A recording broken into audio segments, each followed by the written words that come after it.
Olá, pessoal, tudo bem? Ótimo, viva, viva. Gente, vamos resolver a prova de física do vestibular seriado da UPE, segunda fase, o SSA 2, processo de ingresso 2019. Serão 10 questõezinhas resolvidas com muito cuidado para que você possa fazer um bom estudo, tá bom? Mas antes que eu comece, eu queria te fazer um pedido. Se você ainda não está inscrito no nosso canal, que se inscreva, que ative as notificações e, se gostar da aula, claro, dê o seu like, tá? Preciso fortalecer o canal. Quanto mais forte o canal ficar, vai me proporcionar postar mais conteúdos para que as pessoas possam, no horário que elas têm de disponibilidade, estudar física, aprender sobre essa ciência maravilhosa, ok? Muito bem. Então vamos lá, vamos para a nossa lousa digital, tá aí, SSA, segunda fase, e aí está a prova, como sempre, eu mantenho a prova original, tá? Mas antes das questões, tem algumas informações. Nas questões com respostas numéricas, considere o módulo da aceleração da gravidade como 10 metros por segundo ao quadrado, a constante universal dos gases ideais, R, igual a 8,3 joules por mol Kelvin, ou Kelvin mol, e considere a raiz de 3 como 1,73. Tá bom. Então, questão 23, o caderno de prova. Primeira questão de física, vamos lá. Assinale a alternativa que indica o evento da natureza que pode ser observado com coerência pelos estudos da calorimetria e dilatação térmica. Tá bom, vamos lá. Letra A. A água, ao passar do estado líquido para o estado sólido, que é isso? Líquido para sólido, solidificação. No dia a dia a gente fala congelar, né? Muito bem.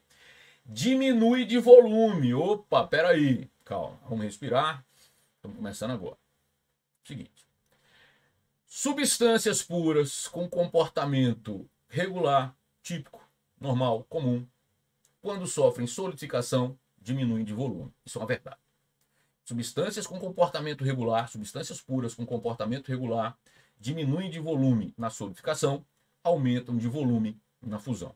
Fato. Porém, a água, e isso é extremamente importante, em função das pontes de hidrogênio, a água tem comportamento anômalo, irregular, incomum, atípico, se preferir. E o que acontece? A água na solidificação aumenta de volume e na fusão diminui de volume. Por isso a frase está errada. Muito bem, vamos lá. Letra A está fora.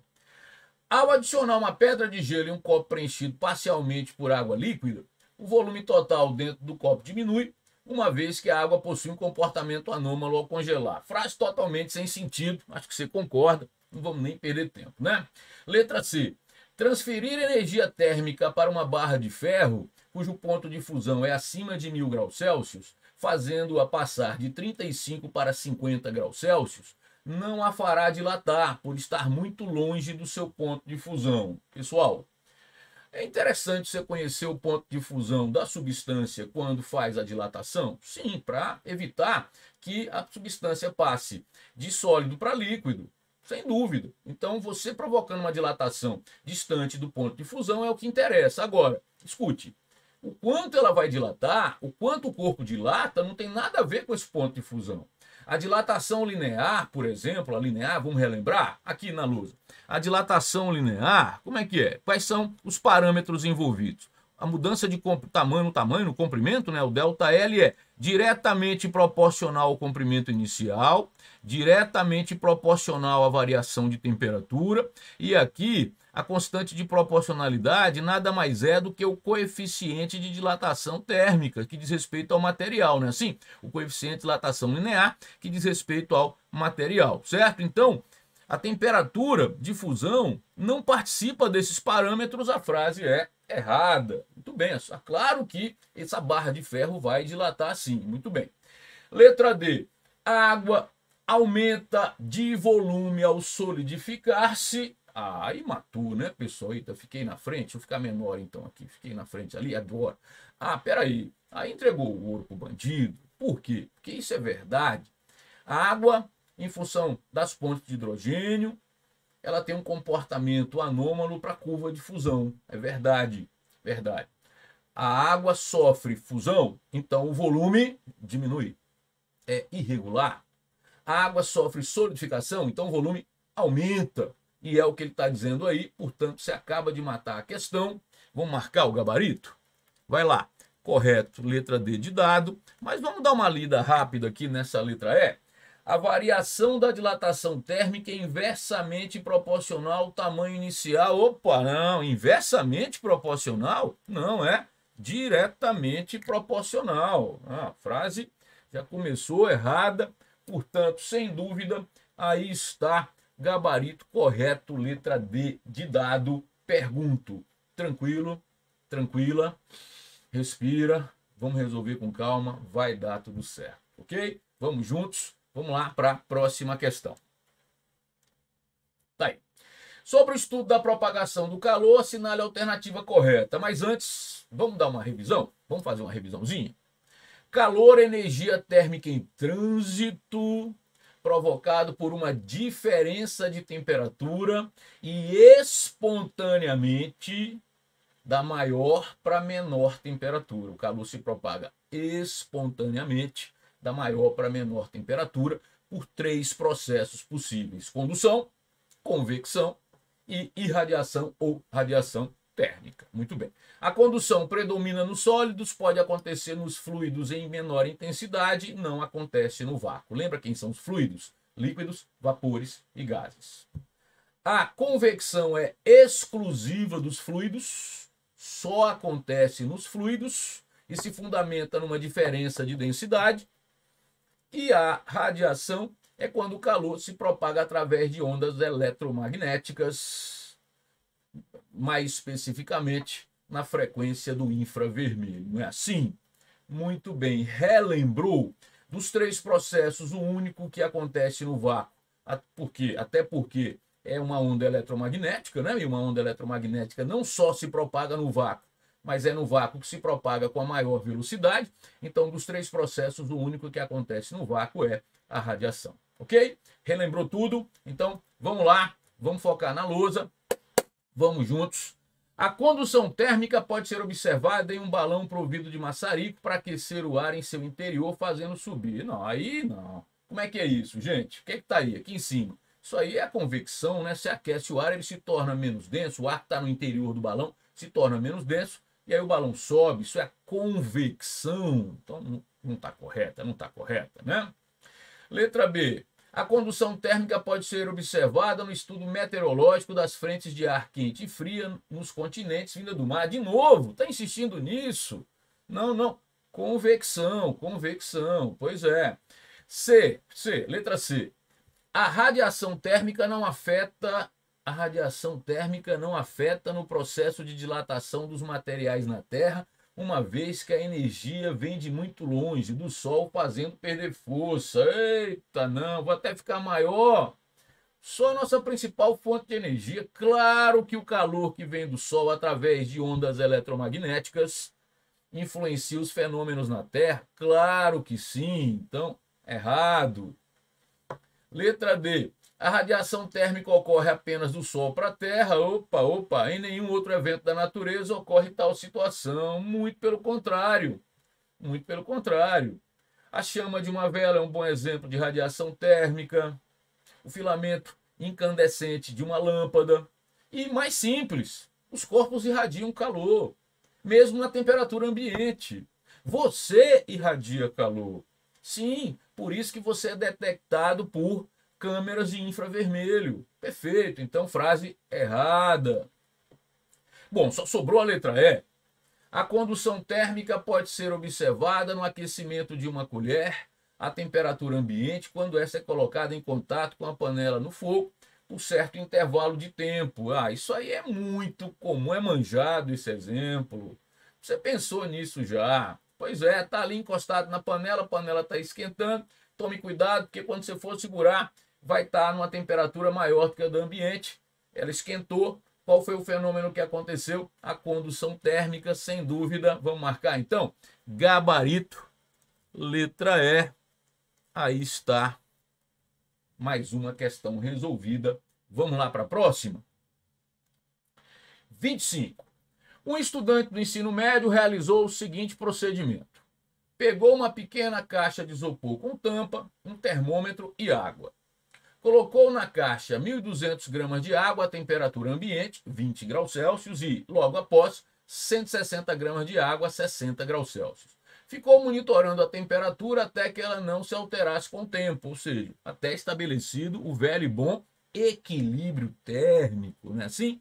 Dados o calor específico da água, 1 caloria por grama grau Celsius, a capacidade térmica da caixa de isopor seja desprezível. Assim, observou o valor da temperatura de equilíbrio, que era o seguinte. Tá bom, vamos resolver, mas antes, pessoal, a água a 60 graus Celsius vai ceder calor, a água a 20 graus Celsius vai receber. Como só há troca de calor entre esses corpos, você vai considerar que essa caixa de isopor é um recipiente termicamente isolado, o que vai acontecer então? A quantidade de calor que a água a 60 graus Celsius perde é a quantidade de calor que a água a 20 graus Celsius recebe. Porém, a gente sabe que tem os sinais e quando um corpo perde calor, essa quantidade de calor vai ser negativa, quando ele recebe é positiva. E como em módulos são iguais, o que vai acontecer? Quando você faz a soma algébrica dessas quantidades de calor, essa soma dá zero. O que eu estou falando? Do princípio das trocas de calor.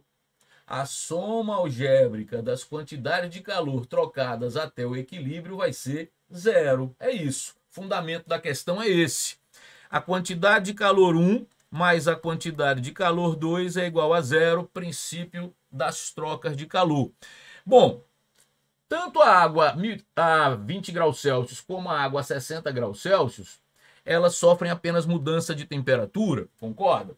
Então, a quantidade de calor é apenas sensível. Não há nessa questão nenhum corpo mudando de fase.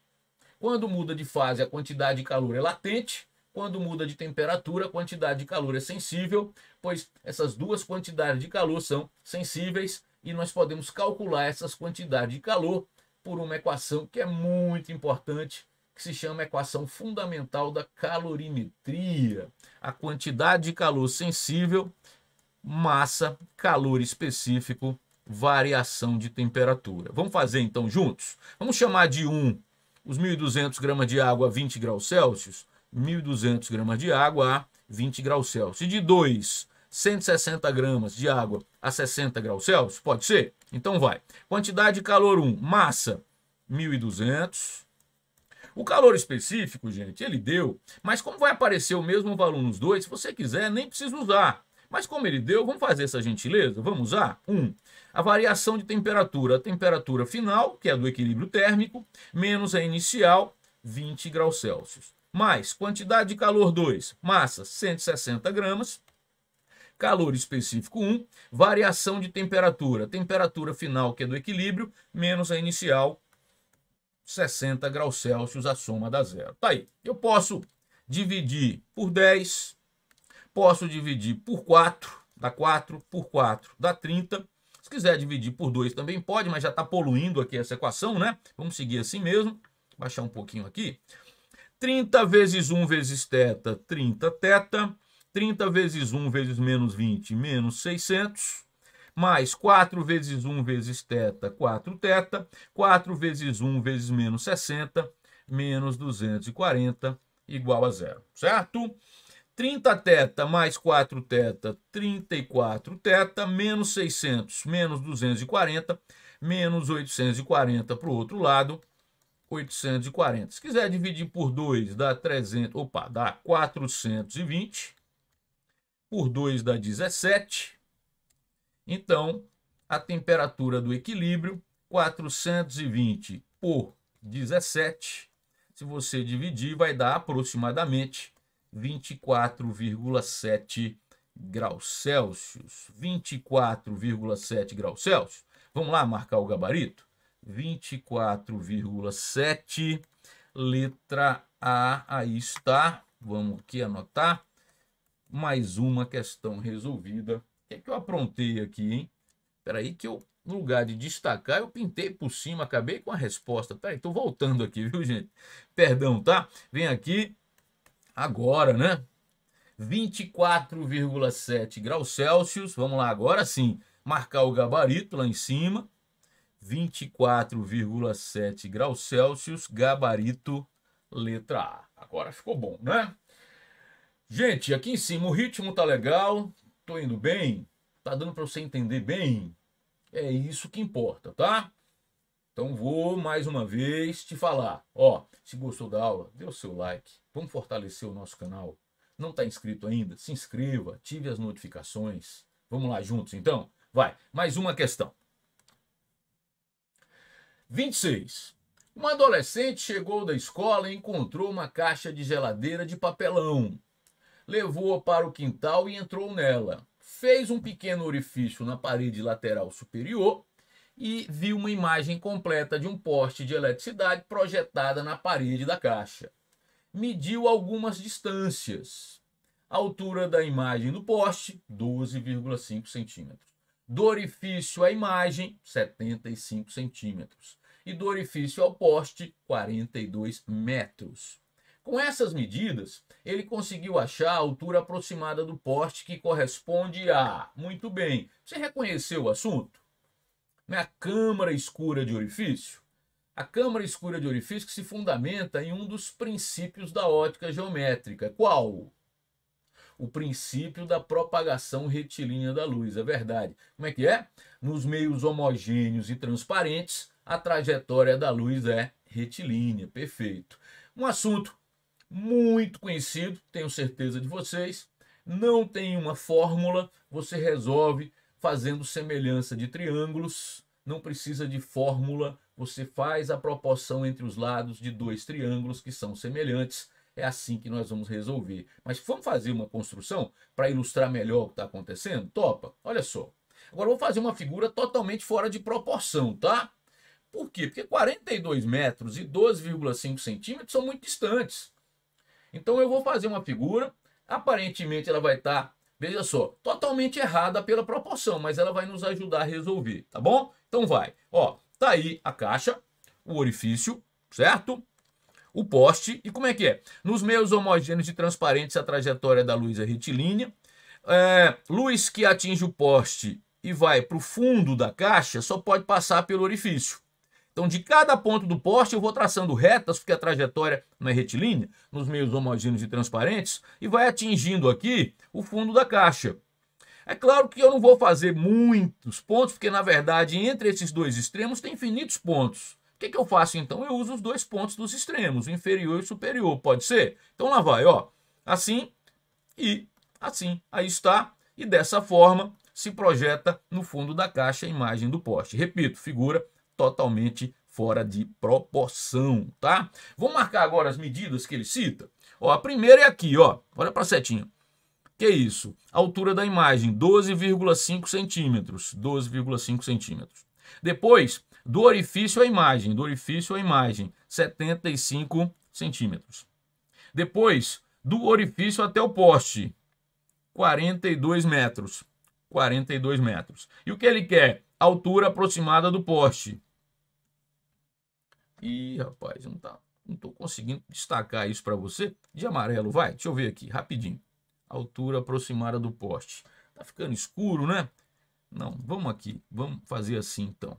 Altura aproximada do poste, certo? É a pergunta. Tá, então vai, aqui, altura aproximada do poste, é isso que eu quero, aí está, certo? Pessoal, eu tenho dois triângulos aqui, ó, um e aqui o outro. De novo, esse e esse. Os lados são todos paralelos, os triângulos são semelhantes. Eu posso criar uma proporção entre seus lados e é isso que eu vou fazer. Eu vou fazer a base sobre a altura desse aqui e, como eles são semelhantes, mantém a proporção, a base sobre a altura desse outro, certo? Vamos fazer juntos? Hzinho sobre 42. 42 o quê? Hzinho sobre 42 metros. Calma aí. Igual Hzinho sobre 42. Vem aqui. Mantém a proporção. 12,5 o quê? Centímetros sobre 75 centímetros. Deixa eu melhorar esse 12,5 aqui, caprichar mais, você merece, né? 12,5 centímetros sobre 75 centímetros, certo? Calma aí, calma aí. Aí veja, aqui centímetro e centímetro cai fora, e aqui está em metro, então H vai ser encontrado em metro. certo? Muito bem. Se fosse 75 por 25, daria 3, mas é por 12,5, que é a metade, então dá 6, certo? Ó, 6. 6 vezes H, 6 vezes H, igual a 42 vezes 1, 42. H, 42 dividido por 6, H, baixar um pouquinho aqui, 7 o que, pessoal? Metros. De novo, por que metros? Por que 7 metros? Porque aqui, dá uma olhada, nessa fração do segundo membro, eu tenho centímetro no numerador e centímetro no denominador, cai fora. E aqui tem metro, então Hzinho está em metro, tá aí. Vamos procurar a resposta para marcar? Vai lá em cima. 7.000 centímetros, 70 metros, não. 910 centímetros, 9,1 metros, não. 25,2 metros, não. 22,5 metros, não. Opa, 7 metros, gabarito, letra E. Aí está uma questão sobre câmara escura de orifício, fundamentada no princípio da propagação retilínea da luz. Nos meios homogêneos e transparentes, a trajetória da luz é retilínea. Tá bem? Tranquilo, tranquila? Respira, vai dar tudo certo, estamos juntos. Vamos fazer uma boa revisão aqui. Você vai aprender e vai alcançar seus objetivos. Pode confiar, tá bom? Vamos lá, vamos seguir. Vamos seguir. E aí está. 27. Uma obra de arte consiste em um prisma de acrílico na forma de um quarto de cilindro que foi instalado no teto de uma sala. Um feixe de luz horizontal atinge de forma perpendicular o prisma, iluminando o teto da sala. Sabendo que o raio do cilindro é igual a 3 metros e o índice de refração do acrílico é igual a N igual a 2, qual a mínima distância D aproximada em que a luz pode ser projetada a partir do prisma? Ele quer essa mínima distância D aqui, tá? Muito bem. Você reconheceu esse assunto? Ah, tá. Física, claro, né? Tá muito bom. Física, o que mais? Ótica geométrica, certo. O que mais? Refração, sim. Do ar para o acrílico, do acrílico para o ar, refração, né? Mais especificamente, que parte da refração? Você reconhece? O que poderia impedir da luz atingir o teto? Na primeira refração, não tem jeito, vai acontecer do ar para o acrílico, por quê? Porque é uma incidência perpendicular, a luz não sofre desvio. Mas na segunda refração, pode ser que ela não aconteça? Pode, porque pode acontecer o fenômeno da reflexão total, perfeito. Quando a luz se propaga de um índice maior para um índice menor, de um meio de maior refringência para um meio de menor refringência e o ângulo de incidência supera o ângulo limite, há o fenômeno da reflexão total. Então, isso é que a gente não quer, porque eu quero que a luz atinja lá o teto, certo? Mas você reconheceu o assunto, então? Reflexão total, ângulo limite, né? Muito bem. Show de bola. Ótica geométrica, refração, mais especificamente o ângulo limite. Vamos lá juntos resolver, certo? Muito bem. Pessoal, olha só, vamos fazer uma construção aqui.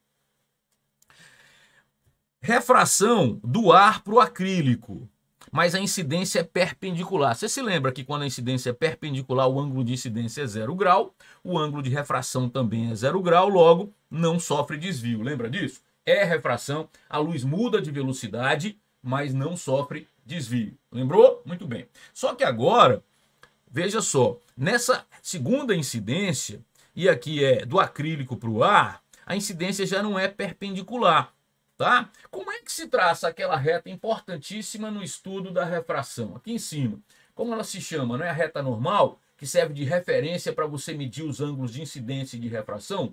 A normal tem esse nome por quê? Porque é perpendicular à superfície no ponto de incidência. Mas como é que se traça uma reta perpendicular a uma curvatura? Ela tem que passar pelo centro de curvatura. Então é isso que eu vou fazer. Volta lá para a lousa. O ponto de incidência está aqui, o centro de curvatura está aqui. Então eu vou traçar uma reta que passa por esse ponto. É a reta normal, certo? Calma aí, calma, respira. A refração agora é do acrílico para o ar. E esse é o ângulo de incidência. Ó, qual é o meu medo? Esse ângulo ser maior do que o ângulo limite e acontecer a reflexão total e a luz não atingir o teto. Então, o que eu quero? Eu quero que o maior ângulo possível seja o ângulo limite, porque aí o ângulo de refração vai ser perpendicular à normal, ele vai tangenciar essa curvatura aqui. O maior ângulo de incidência vai ser L e o maior ângulo de refração vai ser 90 graus, concorda? Ó, assim. E com isso, o que eu tenho? O ângulo de refração como 90 graus e o ângulo de incidência como ângulo limite, certo? Muito bem, aí você tem agora duas opções. Vou baixar aqui para a gente pensar. Você tem duas opções agora. Ou você aplica simplesmente a segunda lei da refração e faz o índice do acrílico vezes seno de L, que é I, o índice do ar, que ele não deu, mas você vai usar 1, tá? Você já está acostumado com isso. O índice do ar vezes seno de 90. Pode ser. Você pode fazer o uso da segunda lei da refração. Ou já usar o conceito de ângulo limite e se lembrar que o seno do ângulo limite, como é que é? O seno do ângulo limite é o menor índice sobre o maior índice, lembra disso? Você escolhe. Eu vou aplicar a segunda lei da refração para a refração do acrílico para o ar, certo? Então vai. Índice do acrílico, seno de L, que é I, que é o ângulo de incidência, índice do ar, seno de 90 graus. O índice do acrílico foi dado 2. O seno de L eu quero. O índice do ar não deu, mas você usa 1, já está acostumado. E o seno de 91, a rigor ele teria que dar, tá? O índice do ar. Seno de L, então, ficou 1 vezes 1 sobre 2. Mas o seno do ângulo de 0 a 90, que dá 1/2, quanto vale L, pessoal? 30 graus. Então, esse ângulo aqui é de 30 graus. E agora nós vamos fazer uma construção aqui. Calma aí, respira, tá? Ó, você não já sabe que esse ângulo aqui é 30 graus? Preste atenção agora. Essa reta aqui não é paralela a essa? Então eu vou usar aquela história de alternos internos. Então aqui sendo 30, aqui também é 30. Eu vou usar azul para destacar. 30 graus. Mas como aqui é 90, ó, a soma dos ângulos internos de um triângulo é 180. Eu já tenho 90 mais 30, 120. Falta quanto? 60. Eu tenho esse triângulo aqui, certo? E eu vou destacar ele aqui para você, ó. Ele está aqui, ó. Esse lado, esse. Calma que eu vou fazer o seguinte. Eu vou pegar aqui, ó. É esse triângulo que eu tô falando, certo? Ó, esse triângulo aí. Aqui, ó. Certo? Peraí. Peraí que eu fiz besteira. Pronto. E agora, não ficou muito bonito não, mas vai dar para você entender bem. Como é que faz? Aqui é 30 graus. 30. 90. Essa distância da superfície até o centro é o raio, você conhece. E a hipotenusa, já que é o lado oposto ao ângulo reto, é essa medida que é R mais D. R mais D. Concorda? Então, 30 graus. Para 30 graus, R é o cateto adjacente. Eu quero relacionar o cateto adjacente com a hipotenusa. Então, qual é a função que eu vou usar? Cosseno, certo? Então, tá aqui. Vamos lá. Cosseno de 30 graus, volta lá. Cateto adjacente, R. Hipotenusa, R mais D. Vai. Cosseno de 60, raiz de 3 sobre 2, igual a R. Lembra que ele deu? Vamos procurar lá no enunciado? Quanto vale R? 3 metros. 3 sobre 3 mais D. A única incógnita é D. Você vai matar a questão, certo? Muito bem. Vai, multiplica aí. Como é que fica? Fica raiz de 3D mais raiz de 3 vezes 3, 3 raiz de 3, igual a 2 vezes 3, 6. Raiz de 3D igual a 6 menos 3 raiz de 3, certo? D, 6 menos 3 raiz de 3 sobre raiz de 3. Vamos racionalizar isso aí? Certo? Fica D igual a... Eu vou multiplicar o numerador e o denominador por raiz de 3. Posso? Já? Então vai. Fica 6 raiz de 3 menos... Quando eu multiplicar por raiz de 3 aqui, fica 3 vezes 3, 9, certo? Sobre raiz de 3 vezes raiz de 3, 3. Aí eu posso dividir todo mundo por 3, aqui dá 2, aqui dá 3 e aqui dá 1. Então ficou 2 raiz de 3 menos 3, certo? Ele pediu para você considerar raiz de 3 como 1,73. Você lembra lá? Certo? 1,73. Quando você multiplicar, certo? Lá no início da prova, 1,73 vezes 2 vai dar 3,46. Com uma casa decimal só, vai dar 3,5. Menos 3. Então, D vai ficar 0,5 metro. Por que metro? Vamos pensar aqui, ó. Qual foi o momento que você usou aqui, metro? Você fez 3 mais D. 3 o quê? Metros, lembra?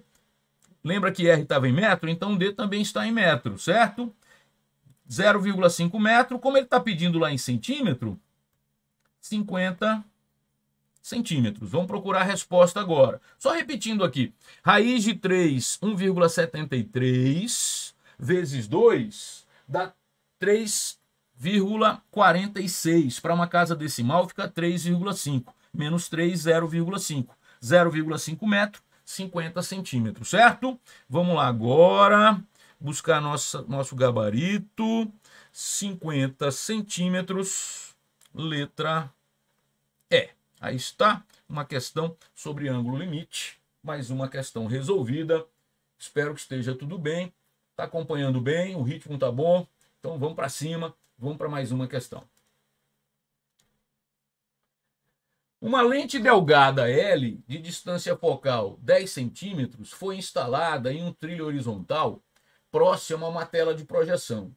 Uma pequena bola parte de uma distância D igual a 40 centímetros da lente em T igual a 0. A bola tem velocidade constante de 2 centímetros por segundo, que aponta em direção ao centro óptico da lente, conforme ilustra a figura. Se a tela de projeção está a uma distância de 15 centímetros da lente, em quanto tempo a imagem nítida da bola é formada na tela? Tá bom, vamos lá. Como ele quer que a imagem... Isso aqui é a fotografia do instante inicial, tá? Olha a bola, tá essa distância. Quando a bola atingir um certo ponto que eu não sei qual é, ok? Eu não sei qual é. É um instante final. A imagem vai se formar sobre a tela. Ok? Aqui objeto e aqui imagem. Para a imagem ser projetada, claro, né? Com nitidez, ela tem que estar, então, sobre a tela. E para isso, a distância da imagem à lente vai ser de 15 centímetros. A distância do objeto à lente eu não sei, P. Se eu descobrir P, como eu sei que aqui é 40, eu sei esse deslocamento. E como eu tenho a velocidade, acaba a questão, certo? Então vamos descobrir qual é essa posição do objeto em relação à lente. Para isso, vou usar a equação dos pontos conjugados de Gauss, tá? 1 sobre F, 1 sobre P, mais 1 sobre P'. Estou esperando um P' positivo, porque a imagem é real, não é assim? 1 sobre F, a lente é convergente, então é mais 10. O mais pode ficar invisível, mas eu estou enfatizando aqui para você se lembrar o porquê, tá? 1 sobre P que eu quero. E como a imagem é real, P' é positivo, então mais 15 aquilo que eu falava, certo? Mais 15 a imagem real. Muito bem. 1 sobre P, isola o que você está procurando. 1 sobre 10, menos 1 sobre 15. 1 sobre P, denominador comum 30. Vai, 30 por 10, 3 vezes 1, 3. 30 por 15, 2 vezes menos 1, menos 2. Então, P vai ser 30 centímetros. E daí que ela estava a 40. O objeto, né, estava a 40. E agora está a 30. Nesse intervalo de tempo, quanto ele se deslocou então? Se deslocou 40 menos 30, se deslocou 10 centímetros, certo? Agora, uma regra de 3, já que o movimento é uniforme, como é que é? Qual é a velocidade? 2 centímetros por segundo? 2 centímetros em 1 segundo, 10 centímetros delta T. É uma regra de 3 diretamente proporcional, não é assim? Porque quanto maior o deslocamento, maior é o tempo.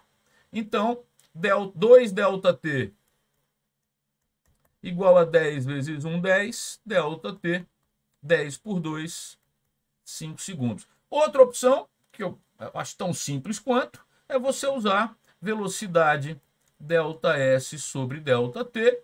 ΔT é ΔS sobre velocidade, que é exatamente o resultado dessa regra de 3 aqui, certo? Eu prefiro a regra de 3, porque você sabe que eu não sou chegado em fórmula, quando eu posso evitar, eu evito. Eu prefiro pensar, e nesse caso isso é permitido, é uma regra de 3 diretamente proporcional. Aqui está um intervalo de tempo de 5 segundos, portanto, vamos lá procurar o gabarito, vamos juntos lá, 5 segundos, letra B de bola, mais uma questão resolvida.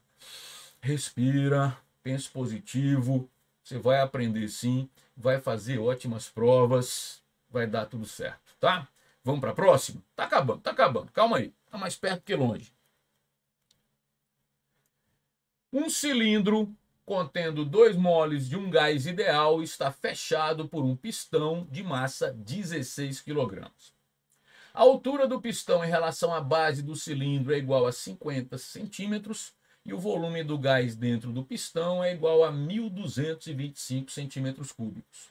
Obtenha o valor da pressão atmosférica no exterior do cilindro se a temperatura do gás for igual a 300 Kelvin. Você vai ter que dar um empurrãozinho na questão aí, tá? Como assim? Você tem que levar em conta que não há atrito entre esse cilindro e as paredes do recipiente, tá? Ele teria que dizer isso, mas aí você vai ter que ajudar. Não há atrito. Se o cilindro estiver fixo, por exemplo, aí não é impossível resolver a questão, tá? Só não dá. Então, como é que se resolve? Esse cilindro, ele não sofre força de atrito com as paredes do recipiente, ele está livre. Muito bem. Então, ele está numa posição de equilíbrio. Como é que é? Eu tenho uma pressão atmosférica, mais a pressão exercida pelo peso do cilindro para baixo, e tem a pressão do gás para cima. Concorda? Tranquilo? Rigorosamente, não é o peso do cilindro, porque peso é uma força entre o cilindro e a terra. É uma força de contato entre o cilindro e o gás que está ali. Mas em módulo é igual peso, certo? Só para ficar perfeito, tá? Entendi isso? Você se lembra lá do primeiro ano, assunto de mecânica, né? Que peso é a interação entre o corpo e a terra, mas aí, como é que seria? Tem a força-peso exercida pela terra no cilindro, no êmbolo para baixo, e o gás exerce uma força para cima. Essas forças em módulo são iguais, por isso que eu posso usar uma força em módulo igual a força-peso, para ficar perfeito, que aí a gente não comete nenhuma gafe teórica, certo? Muito bem, vamos lá resolver. A pressão externa, que é a pressão atmosférica, que é o que ele quer, né? Tá aqui. A pressão externa, que é a pressão atmosférica, ela está somando com a pressão de uma força que em módulo é igual ao peso desse êmbolo, desse pistão, né? Chama de pistão. Então fica pressão atmosférica mais a pressão do pistão é igual à pressão do gás que equilibra. Logo, a pressão atmosférica vai ser a pressão do gás menos a pressão do pistão, certo? Tá aqui. Chama isso aqui de equação 1, depois é só fazer essa diferença. Vamos achar separadamente cada um. A pressão do gás primeiro. Para isso, o que é que você vai usar para achar a pressão do gás? Ele te deu o número de mols, que ele chama de moles. O que mais? A temperatura já em Kelvin. Opa, já facilitou. Lá no início da prova, ele te deu R, lembra? 8,3 joules por mol Kelvin. Já está no sistema internacional. O que está faltando aí? Você está sentindo a pressão que você quer e o que mais? Volume, né? Você está pensando em que equação? Isso, equação de Clapeyron, perfeito. PV, nRT. A P é a pressão do gás que você quer. Volume, número de mols, R e T. Tenho 2 mols, R, tenho T, falta o volume. Só que o volume é o volume que o gás ocupa aqui, que é a área vezes a altura. É dessa maneira que você vai achar a área para calcular a pressão do pistão, tá? Mas o volume ele já deu prontinho aqui, ó. O volume, 1.225 centímetros cúbicos, certo? Então, vamos respirar aí. Quero a pressão em pascals, que é o mesmo que Newton por metro quadrado, a unidade de pressão no sistema internacional. N, 2 mol, sistema internacional. R, 8,3 joule por mol Kelvin, sistema internacional. T, Kelvin, sistema internacional. Preciso do volume no sistema internacional. Ele me deu o volume em centímetros cúbicos. 1.225 centímetros cúbicos. Mas você sabe que volume no sistema internacional é em metro cúbico. Como é que faz? De centímetro para metro é 10 a menos 2. Como está o cubo? 1.225 vezes 10 a menos 6, não é assim? Metro cúbico. Tranquilo aí? Agora vai dar certo. Pressão, quero. Volume, 1.225 vezes 10 a menos 6. Igual N, 2, R, 8,3, T, 300. Certo? Pressão do gás vai ser 16,6 vezes 300 por 1.225 vezes 10 a menos 6, certo? O que é que eu vou fazer? Eu vou dividir aqui, ó, o numerador por 100 e o denominador por 100, a vírgula vem para cá, certo? Pode ser? Então fica pressão do gás 16,6 vezes 3, ok? E aqui ficou 12,25 vezes 10 a menos 6, certo? Esse 10 a menos 6 vai subir e a conta vai ser 3 vezes 16,6 por 12,25. 10 a menos 6 vai para o numerador como 10 a sexta, certo? 3, vamos fazer a conta? 3 vezes 16,6 dividido por 12,25. Isso dá 4,07. Então, vai ficar pressão, é do gás aqui para a gente não se confundir. Pressão do gás, 4,07 vezes 10 a sexta pascal, se preferir, Newton por metro quadrado. Você já tem uma das pressões que você precisa para matar a questão na equação 1, certo? Muito bem. Agora vamos achar a pressão do pistão. Pressão do pistão. Pressão do pistão vai ser a força que o pistão exerce no gás sobre a área. A força que o pistão exerce, aquilo que eu falava em módulo é igual ao seu peso sobre a área. A força que o pistão exerce é peso, a massa. Quem lembra? Eu não. Vamos procurar lá. Aqui, 16 kg, G lá do início da prova, 10. Então fica 16 vezes 10, 160 newtons. E aquela história da área que eu te falei. Como é que você vai achar a área? Vamos fazer aqui juntos essa conta da área. Posso fazer aqui? O volume desse cilindro, é só a parte do gás. Eu tenho, é a área vezes essa altura. O volume, 1.225 centímetros cúbicos. A área eu quero e a altura H é de 50 centímetros. Então, essa área vai ser 1.225 dividido por 50. 24, vamos colocar aqui embaixo, 24,5 a área, 24,5 centímetros quadrados, certo? Ok? Entendeu como eu calculei essa área aqui? Deixa eu destacar aqui essa conta aqui, certo? Muito bem, 24,5 centímetros quadrados é a área, mais 24,5 está em centímetro quadrado. Para achar a pressão do pistão em pascals, tem que usar metro quadrado. Está em centímetro quadrado. De centímetro para metro, 10 a menos 2. Como está o quadrado?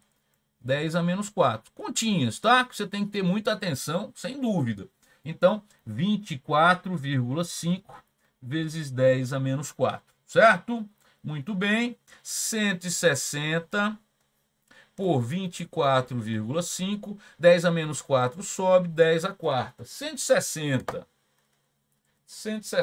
dividido por 24,5, 6,5 160 dividido por 24,5, a pressão do pistão é 6,5 vezes 10 a quarta pascals, certo? 6,5 vezes 10 a quarta pascals. Agora eu vou para a equação 1.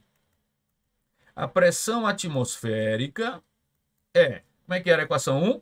A pressão exercida pelo gás menos a pressão exercida pelo pistão. A pressão exercida pelo gás, 4,07 vezes 10 a sexta. 4,07 vezes 10 a sexta. Menos. Aqui, pessoal, para a gente fazer essa subtração, eu vou deixar 10 a sexta. Quando eu deixar 10 a sexta, acompanhe, por favor. Preste atenção. Eu vou andar duas casas com a vírgula para a esquerda. Vai ficar 0,065. Eu vou deixar uma casa decimal, vou aproximar, vai ficar 0,07 vezes 10 a sexta, certo? Era 0,065, eu deixei uma casa decimal aqui, desculpa, eu deixei com um algarismo significativo aqui, certo? Na verdade, eu fiz uma aproximação, né? Aqui, tá? E com isso, eu posso fazer essa subtração com tranquilidade. Fica 4,07. Ó, não se esqueça que esse algarismo aqui também é significativo, tá? Aqui foi apenas depois desse zero, eu preferi deixar um só, certo? E aí, como era 0,065, como é maior ou igual a 5, eu aproximo 1, o primeiro número a ser desprezado. Quer fazer isso de novo aqui, com mais cuidado? Vou arrumar um espaço aqui. Ó, era assim, 0,065. O primeiro a ser desprezado é esse. Aí eu comparo com 5. Se for maior ou igual a 5, eu somo 1. Foi isso que eu fiz. Aí ficou 0,07. Certo? Ok? Muito bem. Aí vem aqui. Agora está explicado. 4,07 com 10 a sexta em evidência, menos 0,07. A pressão atmosférica, 4 vezes 10 a sexta pascals. 4 vezes 10 a sexta pascals. Certo, vamos marcar o gabarito então. 4 vezes 10 a sexta. 4 vezes 10 a sexta. Ajuda aí. Letra A. 4 vezes 10 a sexta. Letra A. Tá aí. Certo? Muito bem. Tá acabando, tá acabando. Calma aí, tá mais perto que longe. Tá bem pertinho da gente terminar. Mas aí, uma questão sobre gases. Deu para entender bem? Espero que sim. Vamos lá. Última questão. Isso, última questão. Isso mesmo. Ah, não, penúltima, né? Penúltima questão. Peraí, são quantos? Começou em 23. Não. Tô viajando. Vamos lá. Ainda tem, né? Então vamos juntos. Isso é a vontade de terminar, né? Um estudante saiu do laboratório de física empolgado com a aula de ótica e decidiu construir uma luneta astronômica. Utilizou duas lentes convergentes de distâncias focais. 1 metro para objetiva e 2,5 centímetros para ocular. Com esse equipamento montado e devidamente ajustado, o aluno apontou em direção à Lua e conseguiu ver imagens de crateras. Assim, o equipamento fez a ampliação das imagens em... Bom, gente, eu não gosto muito desse tipo de questão, mas faz parte. É uma questão de aplicação de fórmula. Você conhece a equação da ampliação da luneta astronômica? É bem fácil. É só você dividir. A ampliação é a distância focal da objetiva sobre a distância focal da ocular. É uma equação. A ampliação da luneta astronômica vai ser a distância focal da objetiva sobre a distância focal da ocular. Claro que para funcionar você tem que deixar na mesma unidade, tá? Como a distância focal da ocular está em centímetro, eu vou usar aqui também em centímetro. 100 centímetros, certo? Então, distância focal da objetiva, 100 centímetros. Distância focal da ocular, 2,5. 100 por 2,5. Ampliação, 40 vezes. Aí está, gabarito. Letra B de bola. Essa foi rápida. Aplicação de uma equação. Se conhecia, fez. Se não conhecia, aí demonstrar a equação, acho que é demais, né? Você ter essa capacidade na prova, com tanta coisa para fazer, tem que demonstrar essa equação. Então, eu acho que essa questão acertou nesse ano, né? Quem conhecia a equação, quem não conhecia, e aí terminou sem fazer, pode ter chutado, mas não é o que a gente quer, não é assim? Por que eu estou falando isso? Porque eu prefiro questões que tem um pouquinho mais de exigência sobre o fenômeno, mas faz parte, tá? Faz parte da prova. É possível sim, tem uma questão de aplicação aí, não estou fazendo nenhuma crítica não, é normal, tem 10 questões. O que é ruim é muitas questões de aplicação direta, aí é ruim, mas não foi o caso. Vamos seguir, vamos para mais uma questão, certo? Aí sim, 31. Dois espelhos, tá acabando, né? Vai até 32, não é isso? Tá acabando. Dois espelhos planos associados a um ângulo de 90 graus entre suas superfícies refletoras formam. Pessoal, isso aí, ó, é aquela história de você ter as faces refletoras de dois espelhos planos se confrontando e ter um ângulo entre eles. Você tem uma equação que te dá N imagens distintas para o mesmo objeto. N imagens distintas para o mesmo objeto. Como é essa equação? 360 sobre o ângulo entre eles menos 1. É assim? Eu vou anotar tudo, calma aí. 360, qual é o ângulo? 90? Eu vou anotar, calma. 360 por 90 dá 4 menos 1. São 3 imagens distintas para o mesmo objeto. Certo? Só que aí a questão vai além disso. Para que você mate a questão, eu quero relembrar com você uma coisa. É assim, ó, o espelho plano ele conjuga para um objeto real uma imagem virtual, para um objeto virtual uma imagem real, certo? Agora, além disso, para cada reflexão, objeto e imagem tem formas contrárias.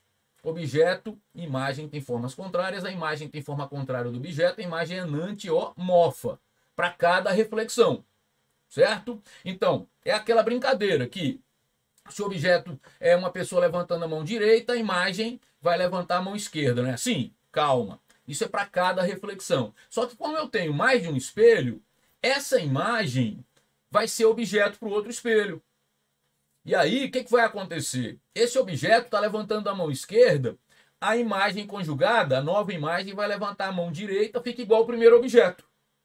Então, é isso que você tem que tomar cuidado na resolução. O que eu preferi? Fazer uma construçãozinha, você já sabe que vai usar para achar o número de imagens distintas, 360 sobre o ângulo entre os espelhos menos 1, mas eu resolvi fazer uma construçãozinha para a gente entender melhor essa história. Acompanha essa construção. Ó, tá aí, 90 graus, coloquei o objeto nessa posição. Vamos usar a propriedade aqui em cima, fundamental do espelho plano. Qual que é a propriedade fundamental do espelho plano? Como se chama? Simetria. Distância do objeto ao espelho é sempre igual à distância da imagem ao espelho. Propriedade fundamental. Então, distância do objeto a esse primeiro espelho, distância da imagem ao espelho tem que ser igual, tá aí. A imagem conjugada, o objeto. Se essa imagem fosse uma pessoa levantando a mão direita, desculpe, se esse objeto fosse uma pessoa levantando a mão direita, a imagem levantaria a mão esquerda aqui, certo? Calma aí, porque aqui é para cada reflexão. Já tem a primeira imagem, certo? Calma. Agora, tem outro espelho aqui, então vamos usar a simetria de novo? Distância do objeto ao espelho, distância da imagem ao espelho, tá aí a imagem. Então, primeira imagem para esse espelho, primeira imagem para esse outro espelho. Essa imagem tem forma contrária a esse objeto, essa imagem tem forma contrária ao objeto, então é enantiomorfa e enantiomorfa, certo? Calma. Só, pessoal, que essa imagem vai funcionar para esse espelho como objeto. E essa imagem vai funcionar para esse espelho como objeto. Certo? Então, o que eu vou fazer? Para usar a simetria com perfeição, eu vou prolongar os espelhos. Vamos fazer assim, ó. Vê lá. Espera aí que eu viajei. Voltei uma página aqui, foi duas, né? Opa. O que eu aprontei aqui, hein? Agora, prolonguei o espelho, desculpa aí. Prolonguei a direção desse espelho, certo? Ó, prolonguei aqui para usar a simetria. Aí vai ser, ó, distância do objeto ao espelho, distância da imagem ao espelho. Tá aí. Como é que é? Essa imagem funciona para esse espelho como objeto. Agora, essa história da enantiomorfa funciona aqui para essa reflexão também, tá? Para essa reflexão, essa imagem tem forma contrária ao objeto. Só que aí como é que seria? Ó, mão direita mão esquerda, mão direita. Fica igual ao objeto, certo? Agora, do mesmo jeito que essa imagem para esse espelho é objeto, essa imagem para esse também é. Então, eu vou prolongar, tá aí, e vou usar simetria. Distância do objeto ao espelho, distância da imagem ao espelho, e a imagem coincide, ó. Por isso que na equação, qual é a equação? N igual a 360 graus sobre alfa menos 1, onde alfa é o ângulo entre os espelhos. 360 sobre 90 menos 1. 3 imagens distintas do mesmo objeto, P. Distintas, porque tem aqui duas imagens que coincidiram, certo? Então, veja. Objeto, imagem, imagem, imagem. 3 imagens o sistema conjugou. Mas enantiomorfa, porque é uma reflexão, certo? Enantiomorfa. Aqui, enantiomorfa. Só que aqui também é enantiomorfa em relação a esse objeto, mas termina ficando igual em relação ao objeto inicial. Então, são quantas imagens? 3. 2 são enantiomorfas e uma é igual. E é isso que eu vou procurar. 3 imagens distintas para o mesmo objeto. 2 imagens coincidem. E aí, toda vez que o número de reflexão para formar a imagem, pessoal, aqui em cima, toda vez que o número de reflexão para formar a imagem for ímpar, a imagem vai ser enantiomorfa. Se o número de reflexões for par em relação àquele primeiro objeto, a imagem fica igual, concorda? Veja que para formar essas imagens que coincidem, eu tenho 2 reflexões. Por isso que ficou igual ao objeto inicial, certo? Então tá aí. Eu tenho 3 imagens distintas, 2 enantiomorfas e uma igual. Vamos procurar isso? Uma imagem enantiomorfa, uma imagem virtual, uma imagem real, não. As imagens, para cada objeto real, a imagem foi virtual, né? 2 imagens virtuais, 2 imagens reais, loucura aqui. 2 imagens enantiomorfas e uma imagem igual ao objeto, gabarito, então, letra C. Aí está, portanto, a última questão chegou agora. Você está quase se livrando. Mas foi um bom estudo, não foi? Tá acabando. Vai dar certo. Tá assistindo essa aula de madrugada? Poxa vida, não é bom, né? Mas é o caso, é a sua realidade, tudo bem. À tarde da noite, que você trabalha durante o dia, mas vai dar certo, você vai vencer. Quem trabalha chega lá, certo? Mas vamos lá fazer a última. Sobre a capacidade térmica. A capacidade térmica, ela é definida como a quantidade de calor que um corpo tem que perder ou receber para sofrer a variação de temperatura de uma unidade, não é assim? Agora, essa capacidade térmica ela não depende nem de Q nem de Δθ. Essa capacidade térmica vai depender da massa do corpo e do calor específico de que ele é feito, não é assim? Mas ela representa a quantidade de calor que o corpo perde ou recebe para sofrer a variação de temperatura de uma unidade, certo? Isso é a capacidade térmica. Agora vamos lá. Se trata da soma do calor sensível com calor latente. Primeiro, você nunca vai fazer essa soma. E segundo, que não tem nada a ver isso com capacidade térmica. B, ela é responsável pela quantidade de calor que um corpo pode suportar. Não, nada a ver, longe. Ela consiste na grandeza física que relaciona a quantidade de energia térmica recebida ou cedida para variar a temperatura de um corpo. Opa, matamos aí, letra C. A capacidade térmica, cadê? A unidade é caloria por centímetro cúbico? Não, mas aí aqui seria quantidade de calor por volume. Não, tá longe, tá errado. Quanto maior a capacidade térmica, menor é a unidade, é a transferência de... Vamos repetir aqui. Sobre a capacidade térmica, é correto afirmar que quanto maior a capacidade térmica, menor é a transferência de energia. Veja, escute. Você só pode julgar qualquer relação se definir quem é constante, tá? Para a mesma variação de temperatura, que é assim que se faz em física, a capacidade térmica e a quantidade de energia são diretamente proporcionais. Para a mesma variação de temperatura, a quantidade de energia transferida e a capacidade térmica são diretamente. Então, maior capacidade térmica, maior transferência de energia para sofrer a mesma variação de temperatura. certo? Então a frase é errada, portanto, sem dúvida, gabarito correto, letra C. Gabarito correto, letra C. É isso, pessoal. É isso. Vou me despedir. Agradeço demais sua atenção. Obrigado. Se gostou da aula, não deixe de dar o seu like. Se ainda não está inscrito, por favor, se inscreva no nosso canal, ative as notificações.